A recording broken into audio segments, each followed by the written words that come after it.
ഇമ്മ നിങ്ങളൊക്കെ നമസ്കാരം കഴിഞ്ഞില്ലേ? ഈ ഫാനുമൊക്കെ മാറാനുള്ള എന്താ വെച്ചിട്ടായിരുന്നു. ആരെ വിളിച്ചിരുന്നേ? ആരും ഇല്ലടി. ഞാനേ ഇപ്പാക്കൊന്ന് അങ്ങോട്ട് അടിച്ചു നോക്കിയായിരുന്നു. ഇപ്പാക്ക് അങ്ങോട്ട് അടിച്ചിട്ടാണെങ്കിൽ കിട്ടണമില്ല, ഇങ്ങോട്ടാണെങ്കിലും ഒന്നും വിളിച്ചിട്ടുമില്ല. മനസ്സിന് എന്തോ ഒരു സമാധാനക്കേട്. ഈ നേരത്തെ ഇപ്പൊ ഓട്ടം പോയിട്ടുണ്ടാവൂലേ? വണ്ടി കയറിയ സാധാരണ ഇപ്പൊ ഫോൺ എടുക്കലില്ലല്ലോ, പിന്നെന്തിനാ നിങ്ങള് ബേജാറാവണേ? അതില്ലടി, സാധാരണ എന്നോ കെടുക്കണേന്റെ മുന്നേ ഉപ്പാക്കൊരു വിളി പതിവുള്ളതാണ്. അതിപ്പോ ഇന്നും ഇന്നലെയൊന്നും തുടങ്ങിയതുമല്ല. നാട്ടിക്ക് വിളിച്ച് അന്നാന്നത്തെ കാര്യങ്ങളും മക്കളെയും കുട്ടികളെയും പേരക്കുട്ടികളെയും കാര്യങ്ങളും മൊത്തവും ചോദിച്ചറിഞ്ഞ് ആ മനുഷ്യന് കെടുക്കുള്ളൂ. ഇന്നലെ ഇപ്പൊ ആ വിളി ഉണ്ടായിട്ടില്ല. ഇന്നിപ്പോ നേരെ ഇത്രയായില്ലേ, ഒരു വിവരമില്ല. അപ്പളമ്മ അങ്ങോട്ട് ഒന്ന് അടിച്ചു നോക്കാന്ന് വിചാരിച്ചത്. അപ്പൊ ആണെങ്കിൽ പീ പീ എന്ന് പറഞ്ഞ് നിക്കാന്നല്ലാണ്ട് ഫോൺ എടുക്കണില്ല. അത് ശരി. അപ്പൊ ഇന്നലെ രാത്രി വിളിച്ചിട്ടില്ലേ? അല്ല, ഇപ്പാന്റെ അവിടെ ആരെങ്കിലും നമ്പർ ഉണ്ടോ നിങ്ങൾക്ക്? വല്ല കൂട്ടുകാരന്മാരതാ, കൂടെ ജോലി ചെയ്യണവരതാ, അങ്ങനെ ആരെങ്കിലും നമ്പർ നിങ്ങളെ ഫോണിലുണ്ടോ? അങ്ങനെ ചോദിച്ചപ്പോ ആ അബ്ബാസാക്കാന്റെ നമ്പർ എങ്ങാനും ഇതിലുണ്ടാവും. ഇജൊന്ന് നോക്ക്.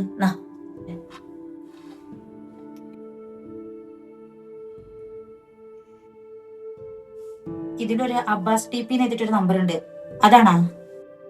ആ അബ്ബാസ് ടി പി അതന്നെ. ഒന്ന് വിളിച്ചു നോക്ക്.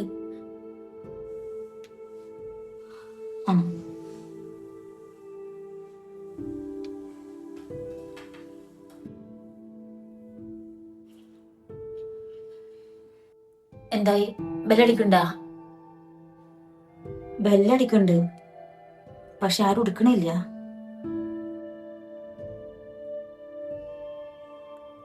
അടിച്ചു നിന്നല്ലോ അമ്മ. ഒന്നും കൂടെ അടിച്ചു നോക്കല്ലേ?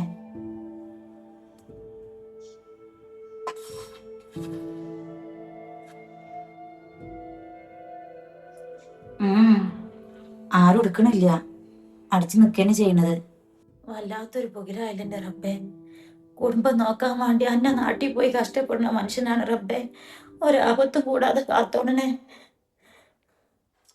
നിങ്ങൾ ഇങ്ങനെ ബേജാറാവലിന്റെ അമ്മ. ഇപ്പൊ ചെലപ്പോ എന്തെങ്കിലും തിരക്കി പോയിട്ടായിരിക്കും. അബ്ബാസാക്കാക്കും രാവിലെ ഡ്യൂട്ടിക്ക് കയറി കഴിഞ്ഞാല് ഫോൺ എടുക്കാൻ പറ്റുമല്ലോ എന്നൊന്നും നമുക്കറിയില്ലല്ലോ. നമുക്ക് കുറച്ചേരം കൂടി നോക്കിട്ടെ ഒന്നുകൂടി വിളിച്ചോക്കാം. ആ എന്റെ ഫോൺ എടുക്കുന്നുണ്ട്. ഞാൻ കാക്കാനോടെ കുറച്ച് സാധനങ്ങൾ വാങ്ങാൻ പറഞ്ഞിരുന്നു. അതെന്തൊക്കെയെന്ന് പറഞ്ഞു കൊടുക്കട്ടെ, അല്ലെങ്കിൽ ഒക്കെ മറന്നിട്ട് വരും. എന്റെ ഫോണ്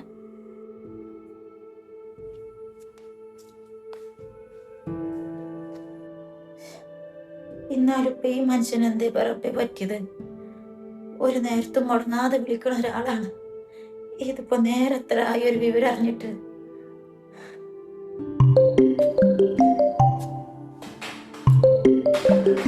ഹലോ ഹലോ, നിങ്ങൾ വരാനായോ? ഞാനേ കൊണ്ടാനുള്ള സാധനങ്ങൾ വാട്സപ്പിൽ അയക്കട്ടാ. നിങ്ങൾ ഞപ്പൊ കൊണ്ടിയേ ആകെ ആവശ്യമുള്ളത് മാത്രമേ എഴുതിയുള്ളൂ. ഞാൻ ഇന്നൊന്നും വെട്ടിക്കുറക്കാൻ നിൽക്കല്ലേ. ആ അതൊക്കെ അവിടെ നിൽക്കട്ടെ. ഉമ്മന്തിയെ ഇമ്മ ഇവിടെ ഉണ്ട്. എന്റെ എന്നാലേ ഇജി ഉമ്മാൻ്റെ അടുത്ത് നിന്ന് കുറച്ചൊന്ന് വല്ല അങ്ങനെ ഒന്ന് മാറിന്ന ഒരു കാര്യം പറയാനുണ്ട്. ആ എന്തേന്ന്? എന്താ കാര്യം? അബ്ബാസ്ക്ക് വിളിച്ചിരുന്നു. ഇപ്പാക്ക് ഇന്നലെ ചെറിയൊരു നെഞ്ഞുവേദന, ഹോസ്പിറ്റലിലാണത്ര. എന്തേ പറ്റിയെന്നോ? ഇപ്പാന്റെ വിവരമൊന്നും ഇന്നലെ രാത്രി മുതൽ ഇല്ലാന്ന് പറഞ്ഞിട്ട് ഇമ്മ നല്ല ബേജാറിലാണ്. അബ്ബാസാക്കാന്റെ ഫോണിൽ ഒന്ന് വിളിച്ചു നോക്കെന്ന് പറഞ്ഞിട്ട് ഞാൻ ഇപ്പൊ ഉമ്മാന്റെ ഫോണിൽ നിന്ന് കുറെ നേരമായി വിളിച്ചു നോക്കണേ. ആ അത് പറയാൻ തന്നെ വിളിച്ചത്. അബ്ബാസ്ക്ക് വിളിച്ചിരുന്നു. എന്റെ പഠിച്ചവനെ, എന്നിട്ട് ജേ ഒരു കാര്യം ചെയ്, ഇപ്പൊ ഒന്നും മറിയണ്ട. വൈകുന്നേരം റൂമുക്ക് വരുന്ന പറഞ്ഞത് അബ്ബാസ്ക്ക. അപ്പൊ തന്നെ ഉമ്മാക്ക് വിളിച്ചോളും. അതുവരെ ഒന്നും അറിയണ്ട. പേടിക്കാനൊന്നും ഇല്ലാന്നുള്ളത് ഉറപ്പന്നല്ലേ? നിങ്ങൾ അബ്ബാസ് ഖാനോട് നല്ലപോലെ കാര്യങ്ങളൊക്കെ ചോദിച്ചറിഞ്ഞില്ലേ? ആ സാബിയെ, അബ്ബാസ്ക വിളിക്കുന്നുണ്ട്, ഞാൻ പിന്നെ വിളിക്കാം. നിങ്ങളെന്തെങ്കിലും വിവരം കിട്ടിയ വിളിക്കട്ടാ. പഠിച്ചോനെ, ഇമ്മാനോട് എന്താ പറയാ. ശരി എന്നാല്.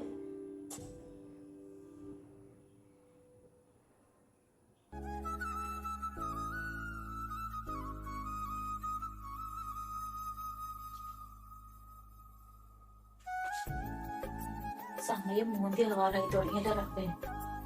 ഈ മനുഷ്യൻ ഇതുവരെ എന്താണ് അവന്ന് വിളിക്കാത്തത്? ഒരു സമാധാനം എന്ന് പറഞ്ഞത് കിട്ടണില്ല.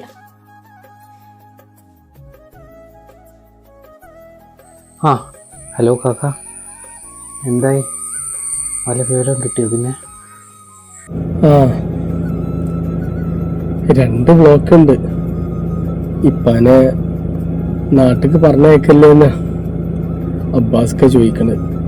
എന്നാ കാക്ക അതല്ലേ നല്ലത്. ഇവിടെയാകുമ്പോൾ നമ്മളൊക്കെ ഉണ്ടല്ലോ. ഇക്കൊരു കാര്യം ചെയ്യ്, അബ്ബാസ്ഖാനെ വിളിച്ചിട്ട് ഉപ്പാൻ്റെ നാട്ടിലേക്ക് അയക്കാനുള്ള കാര്യങ്ങളൊക്കെ ഒന്ന് പെട്ടെന്ന് ചെയ്യാൻ പറ. ആ പക്ഷേ ഒരു പ്രശ്നമുണ്ടടാ.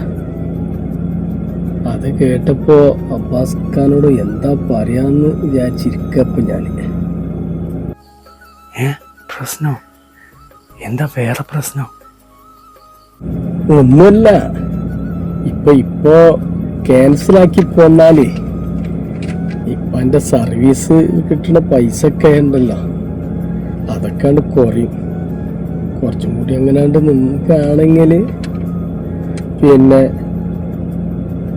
സർവീസൊക്കെ ആയി കഴിഞ്ഞ് അങ്ങനെ പോരുമ്പോ കിട്ടാനുള്ളതൊക്കെ കിട്ടും എന്ന് കരുതി എൻ്റെ ഇക്ക അതൊക്കെയാണോ ഈ അവസ്ഥയിൽ നമ്മൾ നോക്കേണ്ടത്? നമുക്ക് നമ്മുടെ ഉപ്പാൻ്റെ ഹെൽത്തല്ലേ വലുത്. ഇതൊരു കാര്യം ചെയ്യും, ഉമ്മാനോട് സമാധാനമായിട്ട് ഈ കാര്യം ഒന്ന് പറയും. എന്നിട്ട് എന്താ വെച്ചാ ചെയ്യാം. ഉമ്മ ഇപ്പം തന്നെ വിവരം അറിഞ്ഞിട്ടില്ല, അല്ലേ തന്നെ ഉമ്മ വേജാറില്ല. ഇനി ഉപ്പാ കൂടി സുഖമില്ല എന്ന് പറയുമ്പോൾ എന്തായിരിക്കും പഠിച്ചോനെ അവസ്ഥ?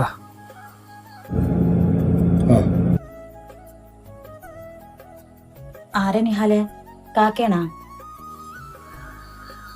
താത്ത, ഉമ്മാനോട് സമാധാനത്തെ കാര്യങ്ങളൊക്കെ പറയാനാ കാക്ക പറയുന്നത്. അല്ലടാ, ഇപ്പാക്ക് ഇപ്പൊ വലിയ കുഴപ്പമൊന്നും ഇല്ലാച്ചാല് ഇമ്മാനോട് ഇപ്പൊ കാര്യങ്ങളൊന്നും പറയാണ്ടിരിക്കല്ലേ നല്ലത്. ഇപ്പൊ ഹോസ്പിറ്റലിൽ നിന്ന് വന്നു കഴിഞ്ഞാല് വേഗം അമ്മാക്കൊന്ന് വിളിക്കാൻ പറഞ്ഞാ പോരെ. അതുവരെ അമ്മക്ക് എന്തെങ്കിലും പറഞ്ഞ് സമാധാനിപ്പിക്കാം. ഇത് അറിഞ്ഞാ ദിനക്കായി ഈ കാര്യം. ഇതാ നമ്മൾ വിചാരിക്കും പോലെ ഒന്നല്ല കേട്ടോ കാര്യങ്ങള്. ഉപ്പാക്ക് ഇപ്പം തന്നെ 2 ബ്ലോക്ക് ഉണ്ട്. തുടർ ചികിത്സക്ക് നാട്ടിലേക്ക് അയക്കട്ടെ എന്ന് ചോദിക്കാൻ അബ്ബാസ്ക വിളിച്ചിട്ടുണ്ടായിരുന്നു. എന്റെ പഠിച്ചോനെ, ബ്ലോക്കോ? നെഞ്ഞുവേദന എന്നൊക്കെ കേട്ടപ്പോ ഞാൻ വല്ല ഗ്യാസിന്റെ എന്ന് വിചാരിച്ചിരിക്കുന്നു. ഇമ്മങ്ങാനും ഈ കാര്യങ്ങൾ അറിഞ്ഞാ എന്താവൂടാ? പറയാതിരുന്നാൽ എങ്ങനെയായിട്ടാ? ഉപ്പാന്റെ കോള് കാണാതാകുമ്പോൾ ഉമ്മാക്ക് ടെൻഷനാവും. അതിൽ നല്ലത് നമ്മൾ കാര്യങ്ങളൊക്കെ സമാധാനത്തിൽ പറഞ്ഞ് മനസ്സിലാക്കാം. അതും ശരിയാണ്. ഇനിയിപ്പോ എങ്ങനെ നമ്മൾ ഉമ്മാനതൊന്ന് പറഞ്ഞ് മനസ്സിലാക്കുക? അല്ലാത്തൊരു കഥയില്ല റബ്ബേ, എല്ലാ സമാധാനം പോയി. ഉപ്പാന്റെ വരവിനെ പറ്റി ഉമ്മാനോട് കൂടി ഒന്ന് ആലോചിക്കാനാ ഇക്കാക്ക പറഞ്ഞത്. സാധാരണ വരുമ്പോലെ വരാൻ പറ്റില്ല അല്ലേ? വരികയാണെങ്കിൽ ക്യാൻസലാക്കിയിട്ടാണോ അല്ലേ വരാൻ പറ്റും? ക്യാൻസലാക്കിയിട്ടും അല്ലാതെ എങ്ങനെയെങ്കിലും ഉപ്പാനോട് നാട്ടിലെത്തിക്കല്ലേ നല്ലത്. മറ്റെന്തിനേക്കായും വലുതിപ്പോ നമുക്ക് ഉപ്പാന്റെ ആരോഗ്യം തന്നെയല്ലേ. അത് തന്നെയാണ് ഇക്കാനോടും പറഞ്ഞത്. എന്തായാലും നമുക്ക് ഉമ്മാനോട് കാര്യങ്ങളൊക്കെ ഒന്ന് പറയാം. ഉപ്പ പെട്ടെന്ന് വരുന്നുണ്ട് എന്ന് അറിയുമ്പോൾ ഉമ്മക്ക് ടെൻഷൻ ആവണ്ടല്ലോ. അതൊന്നും ആരാ. ഇജ് വായോ, ഞാൻ ഇമ്മ എന്താ കാട്ടണം നോക്കട്ടെ. വാ.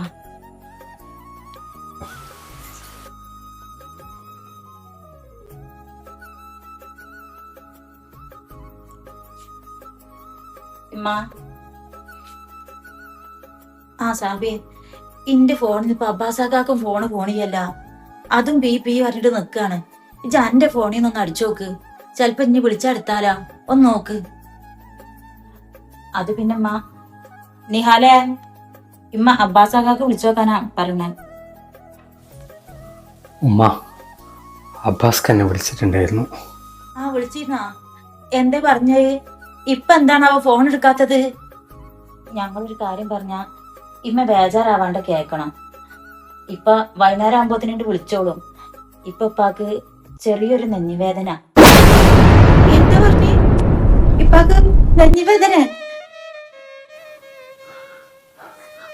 പേടിക്കാനൊന്നുമില്ല അമ്മ.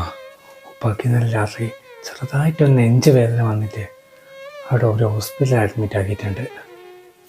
കുഴപ്പമൊന്നുമില്ലെങ്കിൽ പിന്നെന്താ കുട്ടികളെ ഉപ്പാക്ക് വിളിച്ചാല്? എന്റെ മനസ്സ് അപ്പോഴേ പറഞ്ഞിട്ടുണ്ട് എന്തോ ഒരു ഇടങ്ങേറുണ്ടായിട്ടുണ്ട് എന്നുള്ളത്. നിങ്ങൾ എന്നോട് വിളിച്ചേക്കല്ലേ? ഇപ്പാക്ക് എന്താ പറ്റിയത്? ഇപ്പൊ പേടിക്കാനൊന്നുമില്ല എന്റെ അമ്മ. ഇപ്പൊ വൈകുന്നേരം ആകുമ്പോഴത്തേന് നിങ്ങൾക്ക് നേരിട്ട് വിളിക്കാനാവോ? ഇപ്പൊ ചെറിയൊരു മയക്കത്തിലാണെന്നല്ലേ പറഞ്ഞേ, അത്രേ ഉള്ളൂ. നിങ്ങൾ ബേജാറായിട്ട് വെറുതെ BP കൂട്ടാൻ നിൽക്കല്ലേ? ഒന്നും കേൾക്കാനും കാണാനും വെച്ചെന്റെ റബ്ബേ. ഒന്ന് ഓടിച്ചെല്ലാൻ പറ്റണ സ്ഥലം കൂടി അല്ലാണ്ടായി പോയില്ലേ മക്കളെ. ഇപ്പാന്റെ അടുത്ത് അവിടെ ആരാണ് ഉള്ളത്? നമ്മൾ എന്താണ് കാട്ടുക? എന്താ അത്? നിങ്ങൾ എന്തിങ്ങനെ കുട്ടികളെ പോലെ? ഞാൻ എങ്ങനെ സമാധാനായിട്ടിരിക്കണം നിങ്ങൾ പറഞ്ഞത്? നിങ്ങളെ പോലൊക്കെ ചെറിയ പ്രായം കാലം ആണപ്പാക്കിപ്പോ. കാലം എത്രയായി ഞാൻ ഈ പണി നിർത്തിയിട്ട് ഇങ്ങോട്ട് പോരും പറയലൊടുത്തിട്ട്. എന്നെ കൊണ്ട് വെച്ചതൊന്നും കേക്കാൻ. ഉമ്മാക്ക് ഇത്ര ബേജാറാണെങ്കിൽ ഉപ്പാനോട് നാട്ടിലോട്ട് വരാൻ പറയാം. ഇവിടെ ആകുമ്പോൾ നല്ലൊരു ഹോസ്പിറ്റൽ കാണിച്ച് നമുക്ക് ഉപ്പാനെ ചെക്കപ്പ് ഒക്കെ ചെയ്യിക്കാമല്ലോ. അതന്നെ നല്ലത്. അല്ലെങ്കിൽ ഉപ്പാനെ നേരിട്ട് കാണാണ്ട് ഇമ്മാക്ക് ഇനി ഉറക്കം കിട്ടൂല. ഇമ്മാടെ കുട്ടികളെ ഇപ്പാൻ എങ്ങനെയെങ്കിലും ഇങ്ങോട്ട് നാട്ടിലേക്ക് എത്തിച്ചാളി. നമുക്ക് ഇവിടെ ഉള്ള ചികിത്സയും കാര്യങ്ങളൊക്കെ മതി. എന്റെ പഠിച്ചോനെ, എന്റെ കുട്ടികളെ വാപ്പാക്ക് ഒരാപത്തം വരാതെ കാത്തോണറപ്പ്.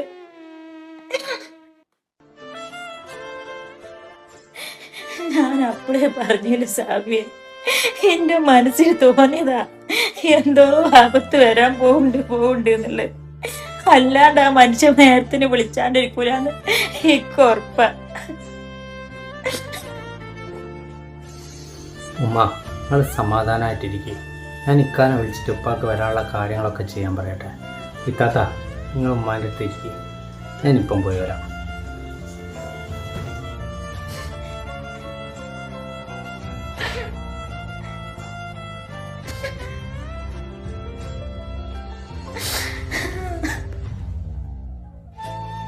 നിങ്ങൾ ഇങ്ങനെ കരകലിന്റെ ഉമ്മ. ആ നേരങ്ങൾ നിസ്കരിച്ചിട്ട് ഓതാൻ നോക്കി. പഠിച്ചോൻ തീരുമാനിച്ച മാറ്റാത്ത തണ്ണങ്ങളൊന്നും ഇല്ലല്ലോ. എന്തായാലും ഇപ്പാൻ എത്രയും പെട്ടെന്ന് നമുക്ക് നാട്ടിലേക്ക് കൊടുന്നാല് പാട ചികിത്സയും കാര്യങ്ങളൊക്കെ എന്താച്ചാ കൊടുക്കാം. മതി ഈ പ്രവാസം മറ്റുള്ള കാര്യങ്ങളൊക്കെ. ഇനിയിപ്പോ നാട്ടിൽ ഓടിക്കോട്ടെ.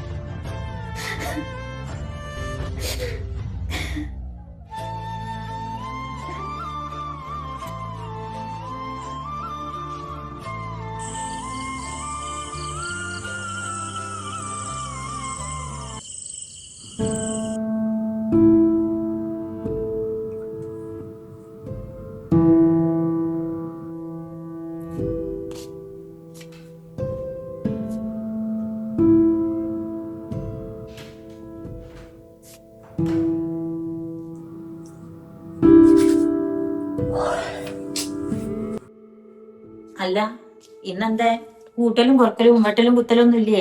നേരത്തെ ഉറങ്ങാനുള്ള പുറപ്പാടാ? എൻ്റെ കണക്കൂട്ടുകളൊക്കെ ആകെ തെറ്റിയ മട്ടാണിപ്പോൾ. എന്തൊക്കെ പ്ലാനായിരുന്നു, എല്ലാം വെള്ളത്തിലായ മട്ടാണിപ്പോൾ. എന്റെ കടയിൽ എന്തെങ്കിലും പ്രശ്നമുണ്ടോ? അത് ഉപ്പാന്റെ കാര്യം ആലോചിച്ചിട്ടാണോ? അതല്ലാതെ പിന്നെ. മറ്റന്നാള് ഇപ്പം നാട്ടിലെത്തും. എല്ലാം കൂടി ഓർക്കുമ്പേ ഒരു സമാധാനക്കേട്. ഇങ്ങള് ടെൻഷൻ ആവാണ്ടിരിക്കേ. പണ്ടത്തെ പോലൊന്നല്ലോ. ഇപ്പൊ നാട്ടില് നല്ല നല്ല ഹോസ്പിറ്റലുകളും ഡോക്ടർമാരും ഒക്കെ അല്ലേ. ഇപ്പാക്ക് വേണ്ട ചികിത്സയും കാര്യങ്ങളൊക്കെ കൊടുത്താൽ മാറാവുന്നതല്ലേ ഉള്ളൂ. സമാധാനായിട്ടിരിക്കേ. ഇപ്പൊ ഒന്ന് വിളിക്കും വരെ ഇമ്മാടെ മുഖത്തേക്ക് നോക്കാൻ വയ്യാണ്ടിരിക്കുന്നു ഞാന്. പാവം കരഞ്ഞൊരു വൈക്കായിരുന്നു.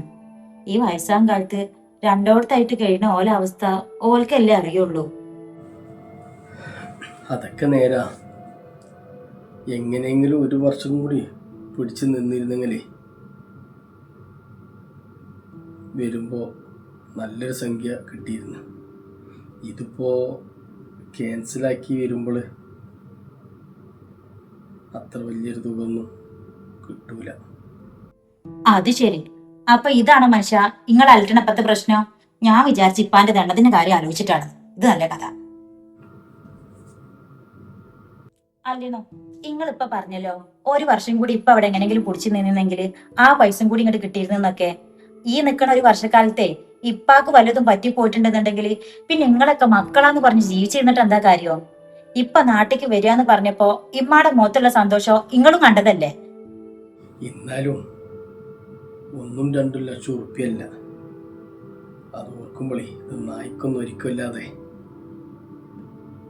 വല്ലാത്തൊരിതായിപ്പോയി. നിങ്ങളിങ്ങനെ ലക്ഷം കെട്ടി പിടിച്ചുങ്ങാണ്ടിരുന്നോളെ, അവസാനേ ഒരു കുഴി കെട്ടി ഒക്കെപ്പാടി അതിലിട്ട് മൂടാ. അല്ലെങ്കിൽ നിങ്ങളോടൊക്കെ വർത്താനം പറഞ്ഞ എന്നെ പറഞ്ഞാൽ മതി. എന്താ ചെയ്യാ, പോവാള് പോവും. അത് മാറി നാണി ബാക്കിയുള്ളവർക്ക് ഒരു ഭാഗത്ത് എടുക്കണം. വെറുതെ അല്ല പണ്ടുള്ളവർ പറഞ്ഞത്, മക്കളെ കണ്ടിട്ട് മാമ്പൂ കണ്ടിട്ട് കൊതിക്കരുത് എന്നുള്ളത്. ഇതുപോലത്തെ ഓരോന്നാണിച്ചാലേ വയസ്സാവുമ്പോ ഒന്നും ആലോചിക്കാണ്ടിരിക്കുക നല്ലത്.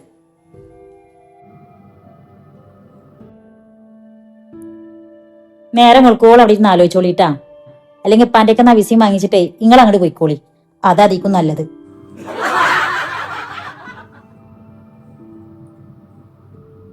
നിങ്ങൾ എന്തായാലും എന്നോട് ഈ പറഞ്ഞ കാര്യം അയിമാന്റെ മുന്നിൽ വെച്ചിട്ട് പറയാറ്റെ. തള്ളാരെ മനസ്സൊന്ന് ഒരുക്കിയിട്ടുണ്ടെന്നുണ്ടെങ്കിൽ അതിന്റെ കേട് പറ്റിയ നമ്മളെ കുട്ടികൾക്കും നിങ്ങൾക്കും ഇരിക്കുന്നൊക്കെ തന്നെ ഇക്കാരം. അത് ആലോചിച്ച നിങ്ങൾക്ക് അന്ന്